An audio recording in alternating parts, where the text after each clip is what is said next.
साथियों, मेरा नाम है निर्भय और आज हम लोग बात करने वाले हैं भारतीय किसान की समस्याओं के बारे में। एक मध्यम वर्गीय और निम्न स्तरीय स्तर का जो किसान है उसकी समस्याएं क्या हैं, उसकी प्रॉब्लम्स क्या हैं जो वो फेस कर रहा है अपने बच्चों को अच्छी शिक्षा दिलाने में, अपना ट्रीटमेंट लेने में और अपने जीवन को अच्छे तरीके से जीने में। जहाँ तक की बात करेंगे अगर हम बड़े किसानों की, तो उनके पास इतनी ज़मीन होती है और बहुत बड़े मात्रा पर उत्पादन होता है, तो उन्हें आर्थिक समस्याएं जो छोटे किसान हैं उनके मुकाबले में कम फेस करनी पड़ती हैं। अगर एक बड़ा किसान है तो उसके पास ऑब्वियस सी बात है कि बहुत सारी ज़मीनें होंगी, बहुत सारी ज़मीनें हैं तो बहुत बड़ी मात्रा में एक ही प्रोडक्ट को बनाया जा सकता है, उसका उत्पाद करा जा सकता है और अपने बिजनेस को मेंटेन करा जा सकता है। But what about the small farmers, छोटे किसानों के बारे में क्या, जिनके पास महज 1 बीघा, 2 बीघा या 5 बीघा ज़मीन है।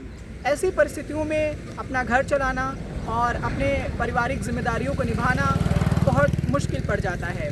और उसी के साथ साथ समाज में जो बुराइयां व्याप्त हैं, जो बुराइयां हैं, उससे उनका जीवन और अधिक प्रभावित होता है। वो अपने आप को उस पुरानी रूढ़िवादी विचारधारा से बाहर नहीं निकाल पा रहे हैं, जिन्हें उनको छोड़ करके आगे आना चाहिए और अपनी प्रगति के ऊपर ध्यान देना चाहिए। कहीं ना कहीं उनके अंदर अज्ञानता है जो उन्हें आगे बढ़ने से रोक रही है। अज्ञानता किस चीज़ की? अज्ञानता इस बात की कि क्या सही है और क्या गलत। वो किसी भी बात से प्रभावित होने को तैयार हो जाते हैं, चाहे वो बात सही हो या गलत हो।